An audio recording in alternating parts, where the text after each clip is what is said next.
കാരണം hello guys, അപ്പോൾ ഈ ഫ്ലോപ്പ് ആയതിൻ്റെ കാര്യം എന്താണെന്ന് നിങ്ങൾക്ക് വീഡിയോ കൂടെ പതിയെ മനസ്സിലാവും കേട്ടോ. അപ്പോൾ ഞാൻ ഇന്ന് വന്നിട്ടുള്ളത് നമ്മുടെ ദുബൈയിലെ തന്നെ ഫേമസ് ആയിട്ടുള്ള ഗ്ലോബൽ വില്ലേജിലോട്ടാണ് കേട്ടോ. ഒരുപാട് രാജ്യങ്ങളും അവരുടേതായിട്ടുള്ള കൾച്ചേഴ്സും ഫുഡും അതുപോലെ തന്നെ ഡ്രസ്സസും ഒക്കെ നമുക്കവിടെ കാണാനായിട്ട് സാധിക്കും കേട്ടോ. ഇന്ത്യ, പാകിസ്ഥാൻ, ഈജിപ്റ്റ്, തായ്ലാൻഡ് അങ്ങനെ ഒത്തിരി പവലിയൻസ് ഉണ്ടായിരുന്നു കേട്ടോ. അപ്പം നമ്മൾ ഒരു തവണയെങ്കിലും വിസിറ്റ് ചെയ്യാനുള്ള ഒരു പ്ലേസ് ആണ് കേട്ടോ നമ്മുടെ ഗ്ലോബൽ വില്ലേജ് എന്ന് പറയുന്നത്. അപ്പം ഞങ്ങളും ഒത്തിരി അധികം പവലിയൻസിലൊക്കെ കയറി എക്സ്പ്ലോർ ചെയ്തിട്ടുണ്ടായിരുന്നു.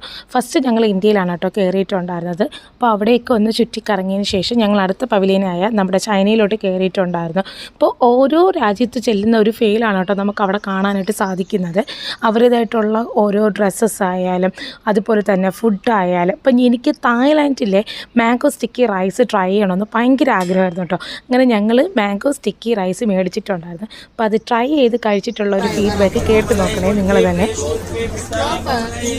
കാരണം ഞാൻ പറയാം, മാംഗോ നല്ല പുളിപ്പായിരുന്നു. സ്റ്റിക്കി റൈസ് ഐസ്ക്രീം മിക്സ് ചെയ്താണ് നമ്മൾ കഴിച്ചത്. അതുകൊണ്ട് കൊള്ളാം, ആ ഒരു ഇത് നല്ല ഫ്ലേവർ ഉണ്ടായിരുന്നു. പക്ഷെ മാംഗോ നല്ല പുളിപ്പായിരുന്നു. അപ്പോൾ ഇതായിരുന്നു കേട്ടോ ഞങ്ങൾ കഴിച്ചിട്ടുണ്ടായിരുന്ന ഒരു എക്സ്പീരിയൻസ് എന്ന് പറയുന്നത്. അപ്പോൾ നിങ്ങൾ ആരെങ്കിലും ഇത് ട്രൈ ചെയ്തിട്ടുണ്ടെങ്കിൽ നിങ്ങൾക്ക് എങ്ങനെയായിരുന്നു എന്നുള്ളത് കമൻറ്റ് ചെയ്യാൻ മറക്കരുത് കേട്ടോ. അപ്പോൾ നിങ്ങൾക്ക് എൻ്റെ ചാനൽ ഇഷ്ടമാവുക എനിക്കൊന്ന് സബ്സ്ക്രൈബ് ചെയ്ത് സപ്പോർട്ട് ചെയ്യണേ. അപ്പോൾ അടുത്ത വീഡിയോയിൽ കാണാം. അതുവരേക്കും ബൈ ബൈ.